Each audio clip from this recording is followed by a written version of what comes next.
Hello and welcome to this round 3 here at Grand Prix Providence. We have some hotshot teams here in our feature match area, still undefeated. Brad Nelson, he's the 3rd ranked player in the world right now. Martin Dang and Thomas Hendriks against Paul Rietzl, Dave Williams and Matt Sperling. Let's start with Brad Nelson versus Paul Rietzl. It's hard to argue with a Hall of Famer versus one of the top 25 in the world right now. And on the left of our screen, this is one half of Team Genesis. Powerhouse team in the team series at the Pro Tour, and here able to get some extra value in before the World Championships, getting in some practice with Ixalan up against a team that has shown themselves to be strong, cohesive players when it comes to this kind of a format. Yeah, looks like both these players opting to go a more fishy route, if you will. And indeed opting in the early turn there. Brad Nelson trying to fix his mana potentially a little bit, just kicking things off with a couple of islands. Oh, baby.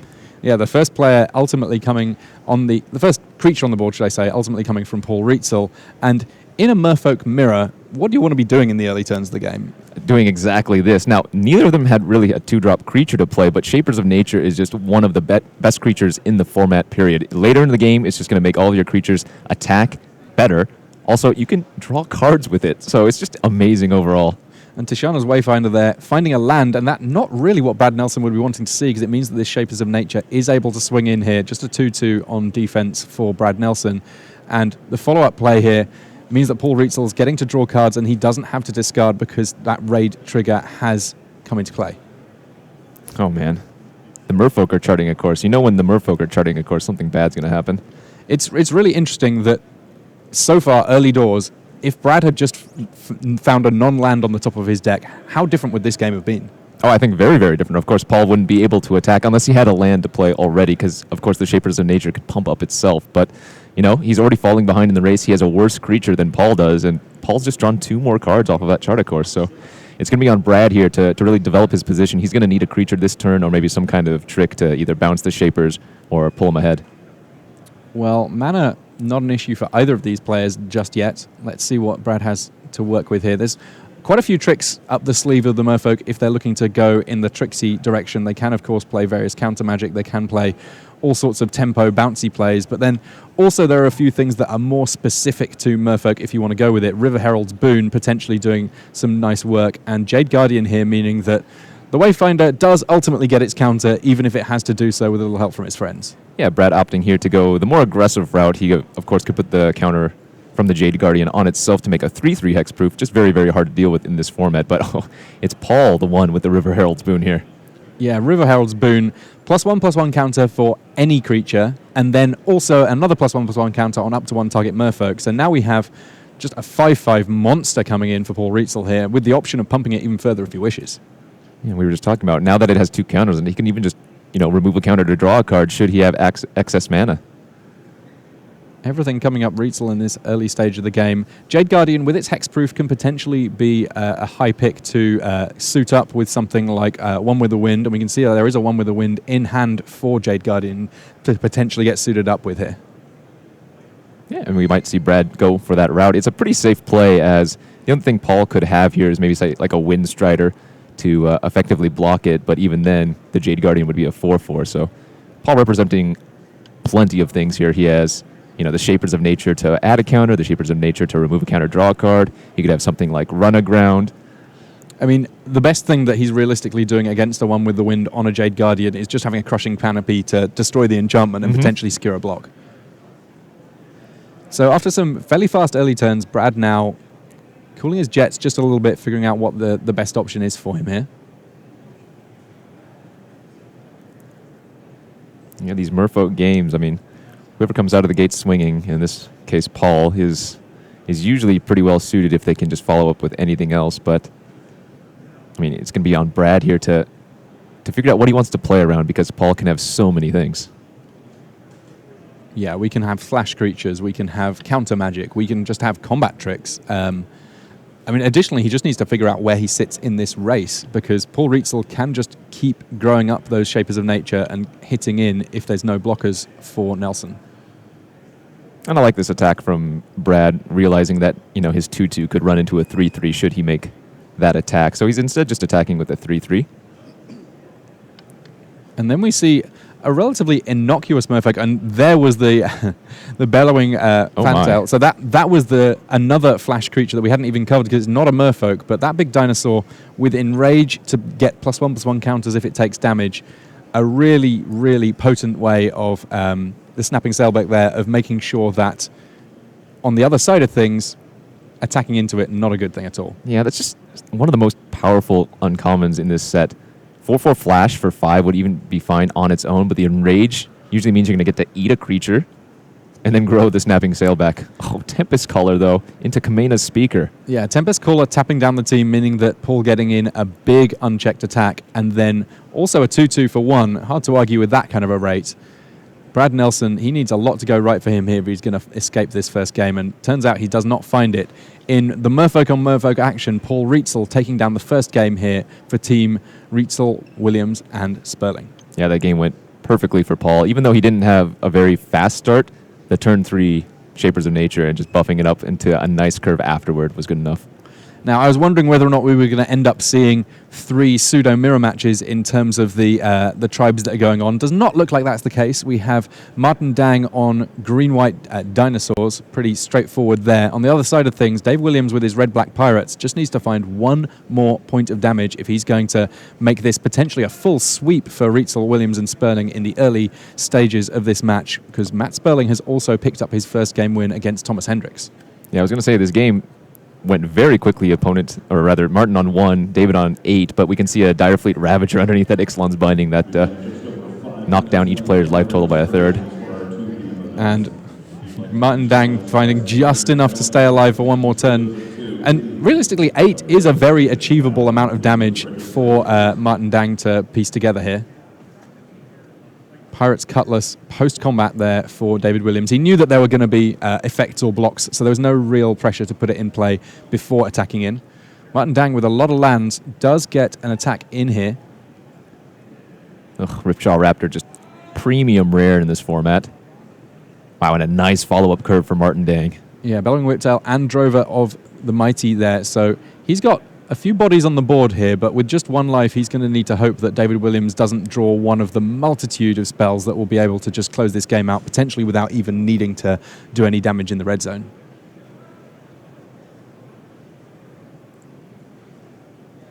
I mean, essentially, though, I guess Martin Dang only really needs to fade this one turn if he's going to turn this one around. Yep, Cobbled Wings on the Ripjaw Raptor will be lethal.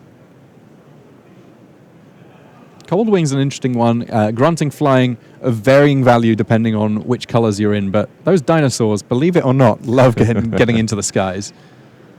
I'd prefer Imperial Aerosaur to give my dinosaurs flying, but Cobbled Wings, in a pinch, does some work. 1 to equip, not too hard to pay that mana. Flotsam held together by optimism, and David Williams going for the attack there. Is there a follow-up? Is there a burn spell to close this game out?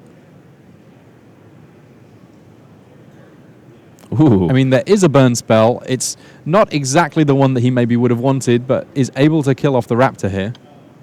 And that means that at least there is now just the 1/1, and it's already taken damage. So David Williams finding a way of clearing this board out. We still have a game on our hands. Fire Cannon Blast there. Good enough for now.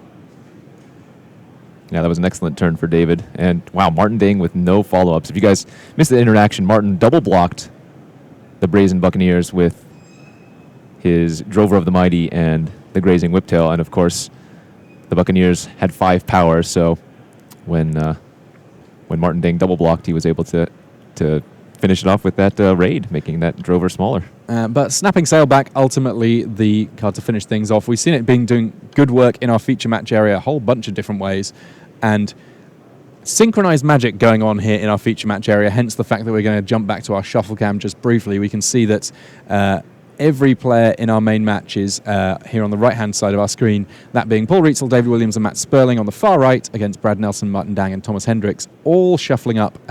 We will jump back into Magic just as soon as we can, but you can see on the left of our screen there a few more players getting set up. They're playing, and we will get a chance to see them in our Time Walk matches after things finish up here. So Brad Nelson on the play. Again, nothing in the first couple of turns, and that potentially going to mean that he gets a little bit behind in this race, while there's Deep Root Warrior on the right-hand side of things for Paul Rietzl. And this time, Shapers of Nature for Brad Nelson. These two in very much a mirror match, but the difference is Deep Root Warrior, does get to swing in. If it were blocked, then Rietzl would see it get +1/+1, meaning that would be a trade. And because it was able to attack in, that again meaning that Rietzl able to chart a course on turn 3.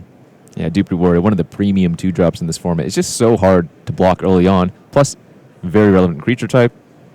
Champion's Vanguard coming down there for Brad Nelson. That one that if it gets to Emperor's Vanguard, if it gets to attack in more than once even, then it becomes just a gigantic problem. And as a 4/3, just on the face of things, it's already a pretty effective attacker and blocker. Yeah, one of my favorite creatures in the format. The problem is it does end up trading with a lot of 3-drops because there are plenty of 3-drops with 3 power. In fact, you could even see he can't block here on the 2-drop, as the Deep Root Warrior, again, like we said, is just so powerful. And at least for now, Rietzl not having to worry about the big, powerful rare, gets to put it back on top of the deck with Run Aground, a time ebb of sorts. That the good thing about putting a creature on the top of your opponent's deck is that in addition to getting it out of the way for a little bit, it also means that they're not drawing a relevant spell next turn or an additional relevant spell to something you already knew about. Yeah, the problem for Paul here is that his creature is smaller and worse than Brad's already. So he's behind. He's using the Run Aground as more just buying some time and not pulling ahead. Because if you're ahead, Run Aground is going to take over the game. But if you're behind like this, like Paul is, then it's more of just to like stabilize, buy some time, see if you can find something else. So there's Deep Root Champion. On the face of things, a 1/1 Merfolk for 2. So a pretty terrible rate when you get right down to it. But whenever you cast any non-creature spell, it gets a +1/+1 counter. And that can potentially end up playing very nicely with some of the tricks like River Herald's Boon that the Merfolk deck run. Essentially putting 3 +1/+1 counters on if you have that particular spell. As things stand, though, no blocks from the champion just for now, and that means that Rietzl dropping very low on life at this stage in the game, and the Explore meaning that there is a +1/+1 counter now that if Brad wanted to, he could potentially draw an additional card by eating with those Shapers of Nature. Just very good synergy going on here. Siren Lookout, and immediately a follow-up there as well. This is how Brad Nelson was hoping to play out this second game. The game plans from these two decks, hauntingly similar, but it's interesting to see how just a couple of early missteps from either deck can end up making life very tricky indeed. A pounce there, enough to take down the Siren Lookout because it didn't get +1/+1 thanks to Explore. Yeah, we can see being versus player draw here, just vitally important. Brad able to play out that 3/3 on turn 3 and then curve it out into a nice one where Paul is kind of on the back foot as his creatures are smaller and he was a turn behind. Tempest Caller there, meaning that in principle, Paul Rietzl could get some attacks in, but I don't know that he's necessarily going to want to. He really needs to watch out for his life total a little bit here. I guess that with the evasion that's available to Brad, he needs to just sort of keep in mind that he's going to have to win this game somehow. Yeah, we might see something like a Perilous Voyage or Siren's Ruse on the Tempest Caller. Also, just a very, very solid play if Paul has access to that. Siren's Ruse would flicker the Tempest Caller and tap all of Brad's creatures before they can attack. Yeah, Siren's Ruse is an interesting one because obviously it's got the word pirate in the text, so you naturally think, well, I definitely want this in my blue pirate decks, and you do. It's a lovely card in that deck. But actually, sometimes just flickering various of these Merfolk, plenty good enough. The real issue is, will Brad have something in response if Paul did have that Siren's Ruse? Well, it looks like he's got to go to attack, so I would guess that there's not a Siren's Ruse coming from Paul Rietzl here, just a block. And that means that we could have, well, up to 6 damage coming through if... oh, wow. This potentially all she wrote for this game. River Herald's Boon, 2 +1/+1 counters, as opposed to the 1 that was threatened by the Shaper of Nature, and that enough to make it 1 game apiece between Brad Nelson and Paul Rietzl. Yeah, and pivotally, Paul going to be on the play for, assume anyways, Paul's going to be on the play for game 3, and, you know, the player who is on the play here is just going to be able to, if they have a good draw, a good curve, pull ahead. Well, talking of good curves, Martin Dang, he got one. The turn 2 Drover of the Mighty, holy moly, meaning that he's able to get that Raptor on the battlefield just a turn early, and it already feels like it comes down about a turn early anyway, simply due to the fact that Ripjaw Raptor is a 4/5 creature for 4 mana. Yeah. Dave Williams, though, I guess he's got something going too with Pirate's Cutlass on his Brute there, meaning that he's going to get to hit in for a fair amount of damage, but he has to hit in because it cannot block. Correct. So he's forced into a race even if he doesn't really want to be. And unfortunately for him, both of the creatures that Martin Dang has in play are fairly large. Yeah, Martin hitting in here for 7 on turn 4. His follow-up play for this turn wasn't so great, though. The Adsakan Archer not doing anything. Like, he could fight his own Ripjaw Raptor to draw a card, but the Archer would die itself. He could potentially just block with this, of course, but we'll have to see what David can muster. Ooh. Fire Cannon Blast, enough to kill off the Raptor. Yes, there will be a card drawn due to the Enrage, but you know what? Now that Drove of the Mighty is not quite so mighty, albeit very, very briefly, territorial Hammerhead there coming down, and meaning that Martin Dang just keeps on this offensive. He's not particularly excited about getting in a fight with the Brute on the other side of things, and instead just choosing to get into the red zone where he can, given that there's no blockers whatsoever for Dave Williams. Yeah, the Headstrong Brute couldn't block already, and now with the Territorial Hammerskull on Martin's side, you know, even if David plays a creature here, he's going to get it tapped down on next combat. Turns out a 2-mana 3/3 that can ramp you is pretty good. Yeah, and the fact that it fixes the colors of your mana is kind of an interesting one also. Basically, it just lets you get in a spot where you're always able to cast the spells that you need. And between that and Treasure, this is a format where splashing, very reasonable. Mm-hmm. But David keeping on the aggressive pressure here. The Brute's gotten in for 15 points of damage. It's now a menace creature, so... Yeah, Fathomfleet Cutthroat, normally you're looking to cast it after you've attacked so that you can... potentially pick something off that's taken damage, but here it's a 3/3 for 4 that just has that keyword pirate. That's what you need. We're in a straightforward race. Martin Dang attacks in, taps down the Fathomfleet Cutthroat, and then, wow, this a big play for Martin Dang. Finds a way of dealing with the biggest threat on the other side of the battlefield. Pious Interdiction there. A pacifism with a little bit of upside, and the 2 life might be relevant here, Kenji. Oh, it's going to absolutely be relevant, because even if David moves over the Cutlass to the Fathom Fleet now, it's not going to be lethal on its own, and it's going to eat up 2 of David's mana. Yeah, David Williams going to have to piece something together if he's going to come out of this one alive. Already a game down to Martin Dang. Martin was the only one who was able to pick up a win in game 1 against the team of Rietzl, Williams, and Sperling. And we may see him being the first person to pick up a match here. Yeah, David's going to need some combat trick if he wants to win on this turn. Sure Strike comes to mind immediately. All right, and he's going to make that attack after equipping the Cutlass. He does have the Sure Strike, though. You called it. Sure Strike plus 3 power and First Strike. The First Strike not so relevant, but the power, well, that'll do it. Everyone's got a weak spot, and as it turns out, Martin Dang... he's got found by Dave Williams there. So that one game apiece. First match between Brad Nelson, 1 game apiece. Matt Sperling against Thomas Hendricks. Well, they're still in game 1. Yeah, game 2, sorry. Yeah, Pounce the only thing I could think of that Martin could have to protect himself there, although he would need to use it on his Drover, targeting the Fathom Fleet before the equipment gave that creature 4 toughness. Alrighty, so we get a chance to jump back to the Merfolk Mirror, as it were. Already, we have a Deep Root champion in play with 3+1/+1 counters, all thanks to just the single pump spell from Paul Rietzl. And I kind of like this aggressive line. There are some matchups where you might be worried about a removal spell easily dealing with the champion. This is not necessarily one of those matchups. I mean, it's still scary versus the blue deck, who has access to plenty of bounce, Perilous Voyage, Run Aground being the top 2 that I can think of off the top of my head. But, I mean, a 4/4 hitting you on turn 3, real gross. And there is a +1/+1 counter. I was wondering whether or not the Wayfinder had successfully found a land or not. And ultimately, I think a lot of the time with Explore, you kind of want to miss on finding a land with it. Means that you just get a much more potent threat, a 3/3 body for 3. You know, I'll take Nessian Coursers all day long, especially when they have a key creature type involved. Yeah, I think Explorer just really makes this format tick a lot better. Jade Guardian means that Deep Root champion getting in for 5 damage here. That's what Paul Rietzl needs. Okay, so it looks like Brad potentially blocked with his Shaper Apprentice on an earlier turn. I mean, I guess that the Deep Root champion initially was coming in and looked kind of small, so it might look like it's safe enough to do so. There is the key bounce spell there to mean that the champion effectively getting reset. And now that Jade Guardian just to do 2/2, it may be that Paul Rietzl finds himself kind of wishing that he'd been able to make his hexproof creature a little bigger. Yeah, Brad making sure he casts that on his own turn to play around counters or potentially a dive down. Well, here another key piece of the puzzle for the Merfolk deck, Storm Sculptor.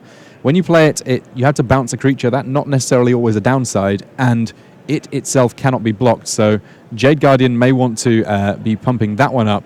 But kind of interesting, looks like both of these players have Deep-Root Champions along with Deep-Root Warriors to work with. The extent to which this is a mirror just getting greater and greater. All we really need is for Paul Rietzl to be replaced by Siggy for the perfect mirror. So Jade Guardian pumping up the Storm Sculptor. It gets hit in. Unblockable. Unblockability, it may end up being the decisive factor in this matchup. The fact that Paul Rietzl has already seen at least one bounce spell used by Brad Nelson could be important. Ultimately, he doesn't really want to get that Storm Sculptor bounced because it represents a gigantic tempo swing, because obviously you then have to replay it and bounce something else. Gets a little out of hand fairly quickly. Yeah, and I think after seeing the run aground from Brad, Paul was happy to run it out there. This is just going to be a good old-fashioned race. I think I saw one with the wind in Brad's hand, so he's going to take to the skies while Paul is going the more unblockable route. And I like the fact that unblockable is one of the options available to Merfolk. It means that it feels more flavorful to me than Merfolk flying in. I don't mind a few of them. Flying fish are a thing, but I kind of like them being able to swim underneath as well. Well, wind and water both have currents flavor, I guess. Yeah. Well, Deep-Root Champion there, getting some wings and indeed getting a +1/+1 counter in the process. One with the wind, turning it into a 4/4 flyer. Back and forth magic here between these two giants of the game. Yeah, and Paul just doesn't have any good blocks here. The Jade Guardian and the Deep-Root Warrior, the Deep-Root Champion, since he's tapped out, only add up to 3 total toughness. Brad's attacking with a 3/3, a 4/4 that Paul can't block, and the Deep-Root Warrior, which turns into a 3/3 if it becomes blocked. So there's potentially 9 damage coming through, and it seems unlikely that Paul's going to be able to quite piece together the damage that he needs to close out this game in the next turn. This could be a problem for Paul. Yeah, I think we're going to see a chump here from Paul on at least one of the creatures, assuming the 3/3 Wayfinder gets blocked by the champion here, as if Paul doesn't chump and just takes the full damage, then any non-creature spell from Brad the following turn on the champion will be lethal. But it looks like Paul's going to go for the win here and hope that Brad doesn't have anything. I do love watching Paul Rietzl playing an aggro deck, because I feel like of all of the players on the Pro Tour, he's one of the players that is best able to ascertain exactly when he needs to be pushing everything into the center and attacking, when he needs to be making those risky plays. And if you're looking to learn to how to get better at specifically playing aggressive decks, I think that Paul Rietzl is almost the best person you can possibly be watching. Oh, absolutely. I think I caught a glimpse of a runaground in Paul's hand of his own, so a nice way to get rid of that flyer should Brad not have a way to deal with it, or give his champion protection at any rate. Now, it's funny to say when this is literally the day after Ixalan came out, but I feel like these are the sorts of players that will be able to play around what's going on in each other's hand better than most. Part of that, of course, helped out by the fact that they share a lot of the same cards in their decks, so it's like, well, I know that this one's good because I'm playing it, Yep. but also because this is their bread and butter. This is what they do. They learn about Magic formats and then execute. Yeah, another case of playing to win here versus playing not to lose. Paul attacking in for 5. That way his Storm Sculptor is going to be lethal by itself on the following turn. And not only does he have a flying blocker now from the champion, but he also has the run aground in his hand. So I think Paul might have just turned the corner here. Yeah, Stormfleet Aerialist there. Raid was triggered, a 2/3 flyer for 2. Super efficient rate on that body. Great attack by Paul. I think a lot of players might have left back the champion, but that would have left them, only with 4 unblockable damage the following turn. Brad would have been on 5 if he didn't make that attack. Yeah, that very much management of life totals such that he could be more confident of being able to close out this game. And Brad, he's got cards in hand, surveying the board. We can see that Matt Sperling has picked up the first win for Team Rietzl-Williams-Sperling, and that means that potentially that team is just one turn away from being able to win this match. Funny that the most important creature on this battlefield right now is not a merfolk. The aerialist able to jump in front of that champion. Everybody's coming in, and we see some very quick blocks here from Paul Rietzl. He's sort of showing that he's ready to just scoop up his creatures and put them in the bin. There's the handshake.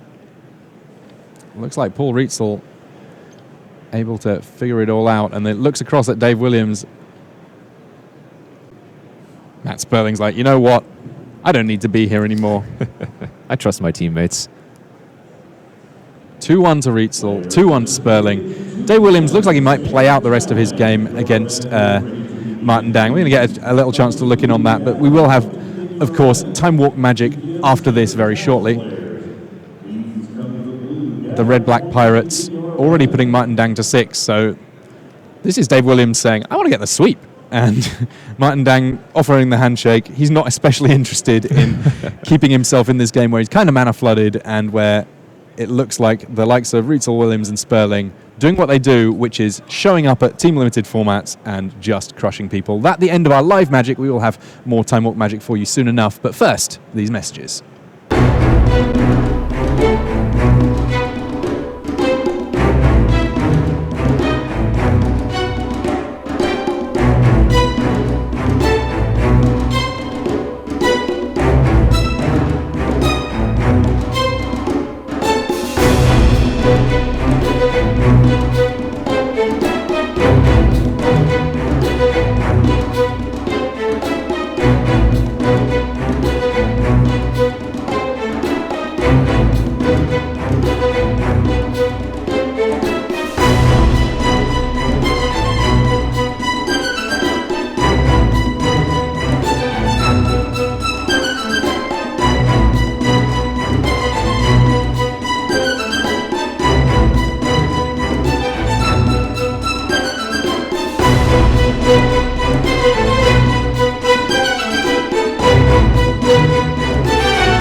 Hello and welcome back to Grand Prix Providence. I'm Tim Willoughby, joined by Kenji Igashira. We've finished all of our live Magic here from round 3 of Grand Prix Providence, but that does not mean that we're going to leave you high and dry. No, we have more Magic from our feature match area. Let's head down to it and see a little bit more from Frank Skarren, Seth Manfield and Chris Fennell in our feature match area. So Skarren-Manfield and Fennell, Manfield there with the 8 next to his name indicating that he's the 8th ranked player in the world. They're up against Jamie Rigatti, John Rigatti and Kevin Chudyk. So we have a team where we have a couple of players that are presumably related, I'm going to say. Rigatti, not an especially common surname. We're with Jamie against Frank here. Yeah, Jamie and John are actually fellow streamers. Fantastic stuff. Always good to see more action on twitch.tv, whether our channel or another Magic channel, of course. Man, this is just a great 2-drop. Adanto Vanguard. Adanto Vanguard. Always attacking him with 3 power, and if you pay 4 life, it gains indestructible, and that means that the choice that your opponent needs to make about how they want to block it gets a little complicated. Vanguard is just so good with combat tricks, too. I mean, I think people underrate the fact that sure, you have to pay 4 life, but life is a resource in Magic, and Vanguard is definitely worth it. Yeah, kind of a complicated one. It looks like Frank Skarren is on some variation of red-white dinosaurs. If he can get a dinosaur down here, then he may find that he's able to keep up in this race, but otherwise it could be a little problematic for him. If you're going to play a 3-mana dinosaur, this one kind of in the middle, I would say. Ideally, I'd be looking for a Territorial Hammerskull, but sometimes you just got to throw down those 4/2s for 3. Or if you're even lucky enough, Rampaging Frosted on the rare. Oh, yeah. Frenzied Raptor, it'll do, is kind of where I'm at on that one. But Jamie Rigatti, unafraid, just getting stuck in here. I guess that now that there's definitely a dinosaur on deck on Skarren's side of things, he knows that he's not going to be getting so much blocking done with his flyer there. So instead, just choosing to go wide. This is kind of what the black-white deck looking to do. Paladin of the Bloodstain, again, just overperforming here. It'll trade with either of Frank's creatures currently, and it's going to leave a 1/1 lifelink on the battlefield. And Frank, he's missing land drops here by the looks of things. Was that a pass from him? Not quite clear. Looks like he is going to be getting into the red zone. I like this attack. Yeah, 7 damage on the face of things. Good trade here for Jamie. Going to get that dinosaur off the battlefield. Only take 3 damage. Yeah, does lose his knight in the process. It's not the one that can get indestructible. Ooh, Steadfast Armasaur. Steadfast Armasaur. Now, this is a powerful one. 2/3 for 4. On the face of things, the rate maybe not quite there. Vigilance, all right, we're starting to get somewhere, but then the ability to get in a little bit of a fight here warrants a contract killing from Jamie Rigatti. Kills that dinosaur off with extreme prejudice, gets some treasure in the process. Yeah, she's probably just going to bash in with all here. Yeah, and she is just super aggro. If she has a 2-drop, she might even cast it off the 2 treasures.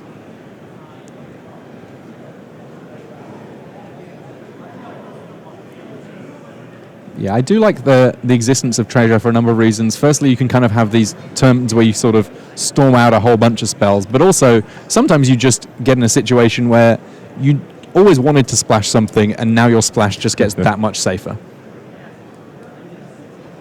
See if Frank can do anything to stabilize here, but only a Thrash of Raptors. Yeah, Thrash of Raptors, yes, it counts as a dinosaur. That means that he's going to be able to attack in a little bit more easily. But it itself kind of wants a dinosaur friend if it's going to fulfill its dinosaur dream of being a 5/3. Yeah, notably, the Adanto Vanguard can still attack into the Thrash. Uh-oh, pre-combat spell can't be good for Frank. These contracts, they just keep getting fulfilled by Jamie Rigatti. A second contract killing, up to 4 treasure now. And this is the point where it seems easy to have a second spell for the turn. Oh, absolutely. I think we're going to see something. I thought I saw Territorial Hammerskull in her hand. I mean, that would be ideal on this kind of a board. Deal with the extra creature, or the creature on the other side of the battlefield. Make sure that blocking not a reasonable option. Yeah, I think this might be all she wrote.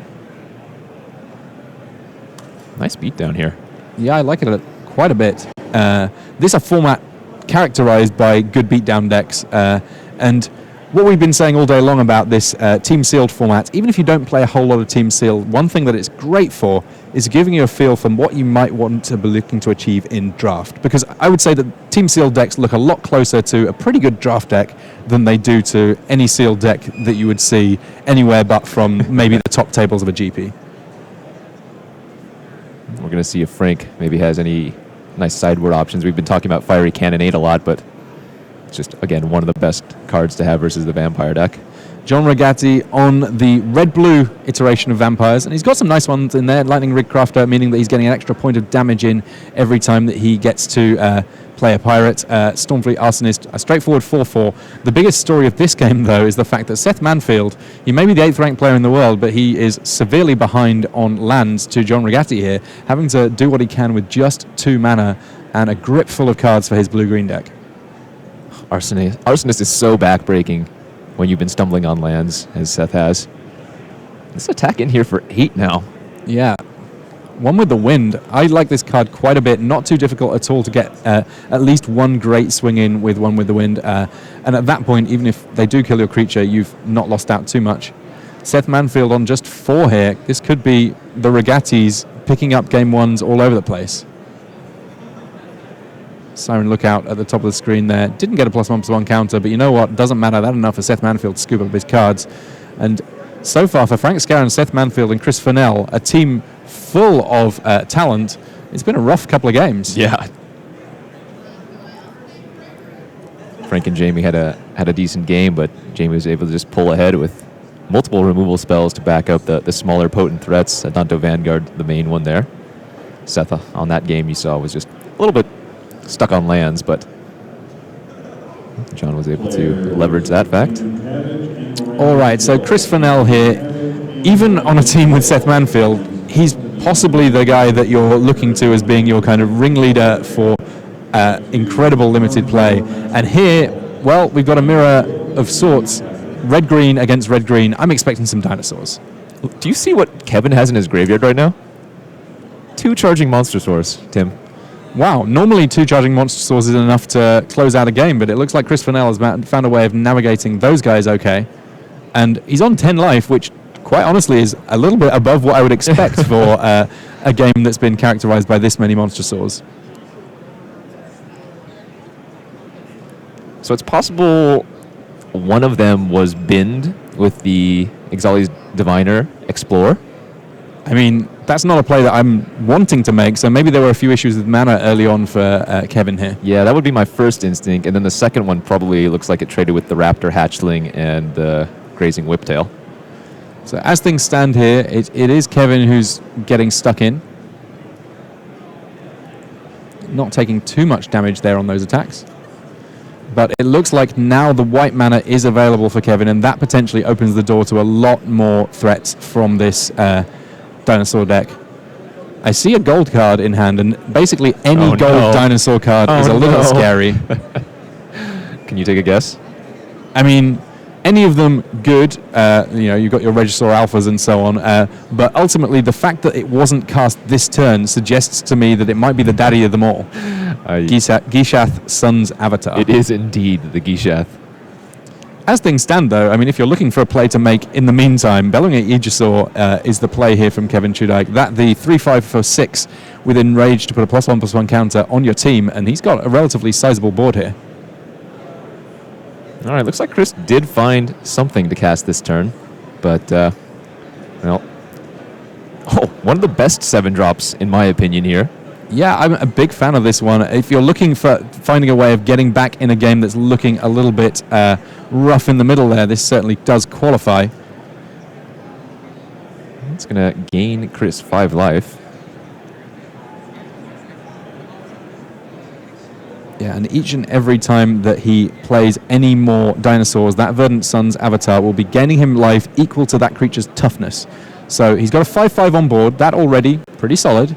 But every single dinosaur that he casts from now on, assuming that he can afford to keep creatures on the battlefield for any great length of time, will help out quite a bit. But I count 1, 2, 3, 4, 5, 6, 7 lands.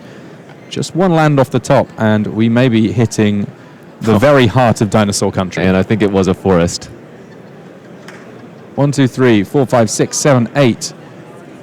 Gishath, it has trample, it has vigilance and haste, and then whenever Gishath's Sun's Avatar deals combat damage to a player, reveal that many cards from the top of your library, put any number of dinosaur creatures from those revealed onto the battlefield. So if the first bite doesn't get you, chances are the following turn you're in an awful lot of trouble. Yeah, Kevin just putting on the extreme pressure. I think the last card in his hand might have been an Ixalan's Binding. If he wanted to use that instead, he could have gotten rid of the Verdant Suns, but Gishath, huge. Chris at 10 life because he gained 5, but still under tremendous pressure. Now remember, Bellowing Aegisaur doesn't put counters on itself. It's every other creature you control, but, well, when Kevin has 4 other creatures, largely problematic.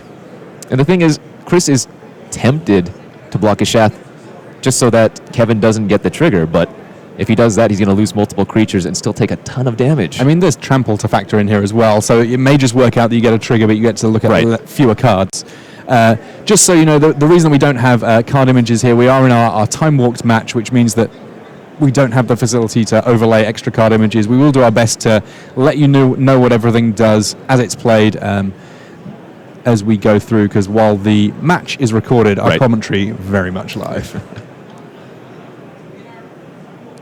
Yeah, Chris Fennell here.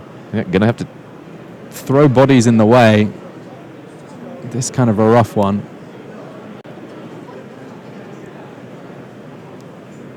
So he's still going to be taking 5 points of trample from Gishath. Then there's additionally 1 up top there. And the hatchling coming in. He must have something in hand, as it would appear that the Ixali's Diviner would be better placed in front of Gishath to save 1 more point of trample. Yeah, not quite sure what it's going to be for just a single green mana, though. Or he can untap one of his lands with the Blossom Dryad. Okay.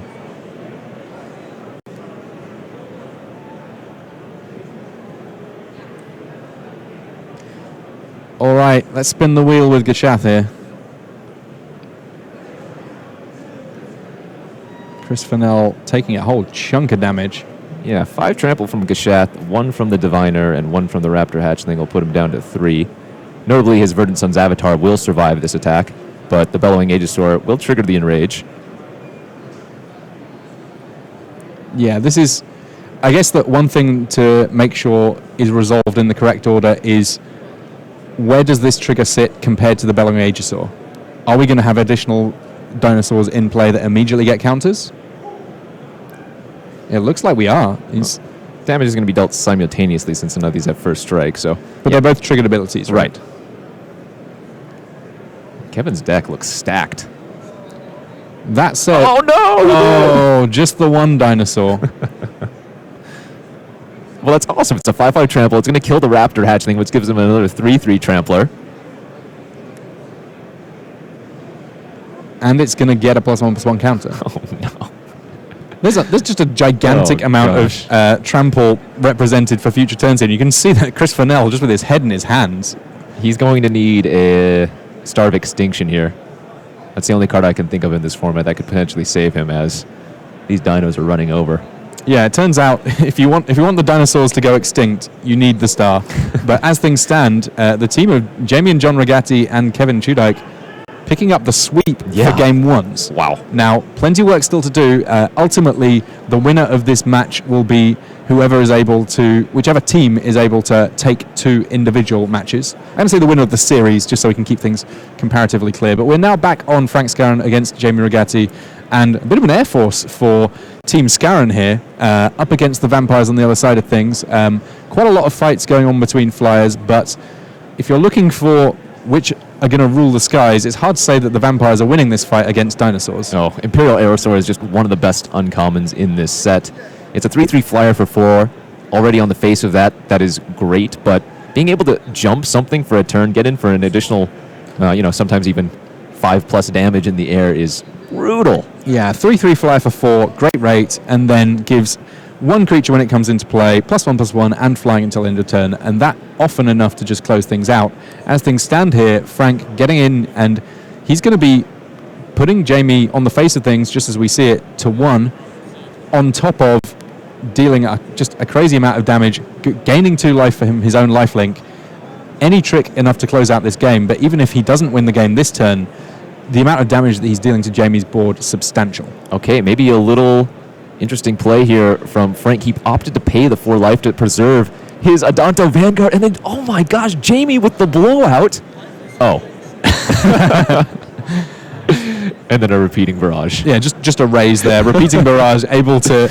It was looking so close there. I mean, you do need to watch out for these white decks. There's a lot of different tricks available. That was 2 copies of Vampire Zeal there to give +2/+2 and first strike to those vampires. So potentially Jamie nearly finding a way out, but for the fact that there's one of the most powerful rares in the set coming from Frank Skarren, able to deal the remaining damage that he needed to close that game out.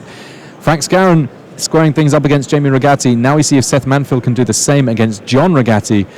This time round, Seth has a 3rd land. That's a great start, but John again has one with the wind in order to make a really terrifying creature. In this case, it doesn't always necessarily need flying, though it doesn't mind having it, because yeah, we are potentially going to be able to have an unblockable creature coming through there in the form of...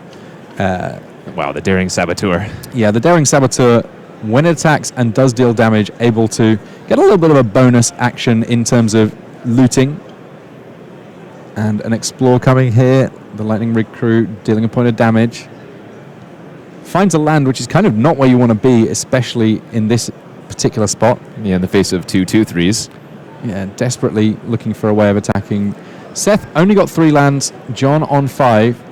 Yeah, John's still in an amazing position. That Daring Saboteur is going to take over the game as soon as he can start, putting 3 mana into it. He has a Siren Stormcaller there. I think just one of the best 1-drops in this format. It can protect his important suited-up creature just by sacrificing itself for the cost of 1 blue. And versus the Merfolk deck, that's amazing because, they have access to so much bounce or even fight effects like Savage Stomp or Pounce.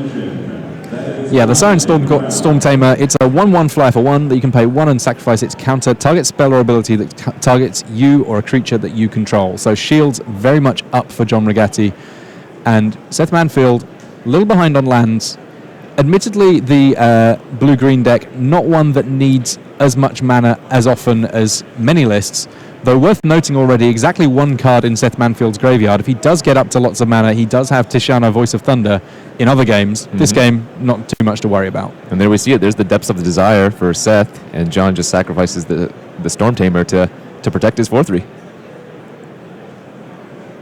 Now, the big question is, does Seth have a nice follow-up for that? I think he had to know that that was likely the way that play was going to play out. Looks like he may do. One with the wind of his own here on Siren Lookout, so he's now got the biggest creature in the air. Oh, he has a Pounce. That is huge. It was going to have to be a huge play that was going to square things up here, and he had exactly that, and gets to stick it in. Yeah, he's just attacking with almost all of his creatures here. Yeah, Seth needed to hit a land there to make that play, and, fortunate enough to do it. Yeah, I mean, odds were in his favor to find a land there, ultimately. I presume that he... running about 17, pretty much standard in this format. There's some formats where you sometimes want to run 18, occasionally you get an aggressive deck that's 16, but 17, you kind of your baseline in a 40-card deck. I think this format is closer to a 16-lander than anything with all the Explore and the cheap creatures. Speaking of Explore there, Siren's Lookout for John Rigatti, finding him, well, another flying threat rather than a land, kind of what he was looking for on this exact board, Stormfleet Aerialist on top of his deck. He's having a little think here because he's actually got another copy of Siren Lookout as well.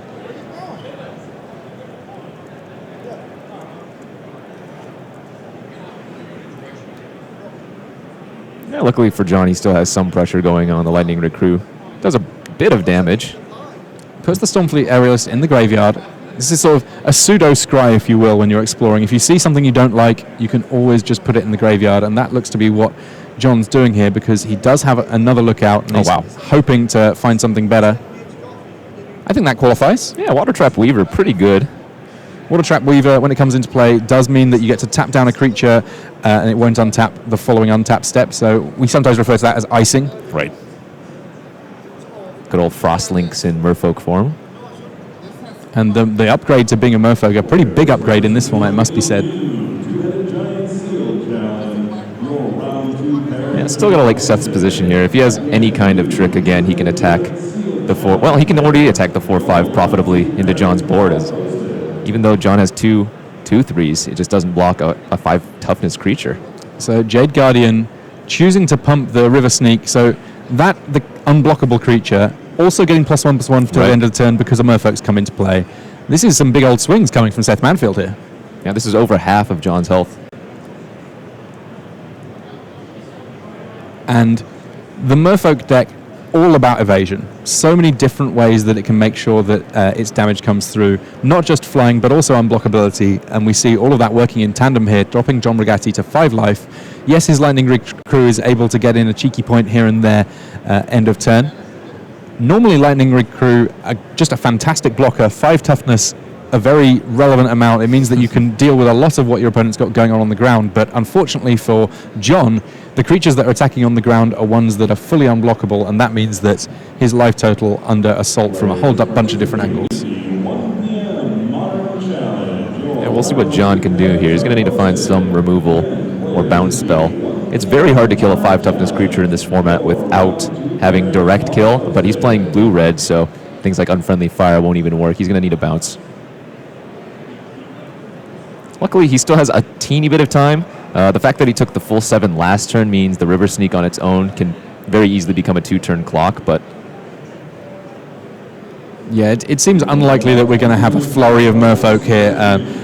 If anything, the card that I'd be most worried about seeing would be one of the various green pump spells available. I mean, we could see something sort of straightforward and just a regular pump spell along the lines of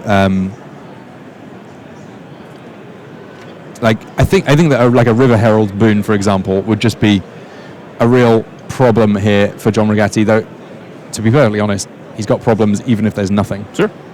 And we knew he was drawing the Water Trap Weaver, so he opted to get in the attack with the 2 Siren lookouts. But Seth doesn't need much to win this one. Don't call it a comeback. Frank Skarren versus Jamie Rigatti, 1-1. Seth Manfield versus John Rigatti, 1-1. This is what the team of Skarren-Manfield and Fennell had to do in their Game 2s. Thus far executing on forcing a whole bunch of Game 3s here in our feature match area. We get a chance to see the deciding game between Frank Skarren and Jamie Rigatti. Oh, a Ruin Raider from Jamie's side. Very powerful pirate. Yeah, the one that sort of mimics the effect of, I guess that we call it the Bob ability, really. Right. So, raid, if at the beginning of your end step you're attacked with a creature this turn, reveal the top card of your library and put it into your hand. You lose life equal to that card's converted mana cost. So, it's kind of a fun, weird variation on Explore, I guess, if you wanted to go down that path. But, I mean, one way or another, a source of card advantage. Also, it's just a 3/2 body for 3 mana. Unfortunately for Jamie, she can't be too aggressive here, as Frank has really put a beating on so far. That Adanto Vanguard, presumably doing a ton of work. Walk the plank there. Not too many Merfolk to worry about from a red-white deck on the other side of the table. It is relevant. I mean, as much as when we first saw Walk the Plank, we thought, wow, this is almost an unconditional removal spell. There are definitely matchups where that one condition can really sting. But Jamie Rigatti on 9 life here. Ooh, reveals a 3-drop. Card advantage at a price. Frank Skarren could close this out this very turn. Red, certainly a deck that... red, certainly a colour that has the ability to get a bit of reach in terms of damage, if not the ability reach. Yeah, something important that could come up is that Ruin Raider is not a May.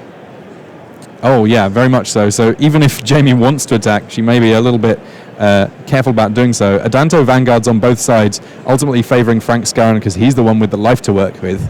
And a nice follow-up from him as well there. The hits just keep on coming from the left-hand side of our table.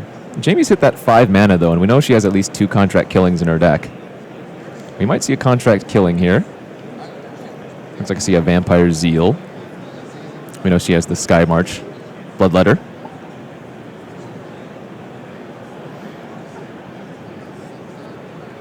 Yeah, the brakes being pumped because all of a sudden there's a lot of options. Sky Match Bloodletter, yes, it gains you a life. But, I mean, as much as anything else, there's partly just the consideration of, do I want to attack this turn? Not so many points of life to work with. And Steadfast Armor Saw on the other side of things, it kind of had to die. Otherwise, the Vigilance 2-3 would also be able to use its ability to make blocking it kind of a losing proposition, dealing damage equal to its toughness to creatures blocking or blocked by it. Yeah, we'll probably see Jamie hold off on attacking her unless she thinks she can make, a lethal attack on the following turn. But it's so risky. This is not really a racing position for her. And that Adanto Vanguard, we spoke about its potency in Game 1, where Jamie Rigatti was the person that was really going to work with it. This time round, Frank, the one that's getting things done here. As it attacks, it gets +2 power, so it becomes a 3-1, and you can pay 4 life to give it indestructibility, and that ultimately the reason that it's still around. But it does mean the life totals are 6-6, so this by no means over. Shining Aerosaur coming down. 8 mana here. I think she might have a Bishop of the Bloodstained in her hand. I can't quite make it out, though. I know she has the Skymarch Bloodletter and the Vampire Zeal. Ooh, could that be a Mark of the Vampire? If that's a Mark of the Vampire and Frank doesn't have a way to deal with a threat, that might be a huge swing. Oh, it's Anointed Deacon. Okay. I mean, also not the worst. Anointed Deacon, of course, the 3-3 that at the beginning of your combat step, you can have target vampire get +2 power. Unfortunately, with 6 life, it doesn't quite represent a crazy amount of damage, but if you're looking for a creature to give +2 power, well, Jamie's got one. Being able to pump a flyer, just a little bit more potent than maybe working entirely on the ground. Yeah, so this might work perfectly in Jamie's favor because the Skymarch Bloodletter drains 1 life. She goes to 7. She's not facing lethal on the board. She's going to have 4 power in the air with the Anointed Deacon pumping up the Skymarch Bloodletter, and then the last card in her hand being that Vampire Zeal could do the last point of damage. Super close game here. Of course, even after this match is completed, plenty more Magic from this Time Walk match here in Grand Prix Providence Round 3. I think the best play here for Jamie, if Frank attacks with both, is just to take it. Frank has to be wary, though, because, again, he sees that at least 4 power in the air is on the board, and, the Anointed Deacon can pump up itself to become a 5 power. All right, here's the attack from Frank. Let's see if Jamie opts to block. I think she has to take it. Yeah, there's one line not blocking, which gives her a good chance to win. I mean, equally, though, she looks on... Frank Skarren's got 6 mana. He's not played anything yet this turn. There's a very real chance that there's going to be something coming from him. Well, I think at this point, Frank is just going to have to let it trade. Yeah, paying 4 life here doesn't seem reasonable or realistic. Jamie did make the block, though. Tough block to make. Tough call on all sides for Jamie here. Sure. Now, the problem being, if that Frank just has any follow-up creature, this block makes going for lethal the following turn, non-existent unless you rip another spell. All right, but Frank's paying the life here. That preserves his lethal on board for the next turn. And there is a follow-up. Ah, the raid. The fire cannon. Fire cannon blast there. 3 damage. Doesn't need the raid, but has it, so it's 6 damage on that creature. Okay, this was a great draw for Jamie again because she can block the Adanto Vanguard, give the Territorial Hammerskull +2/+2 with the Vampire Zeal, and if Frank only has 1 follow-up creature, she gets to tap it down and attack in for lethal. So, really good draw.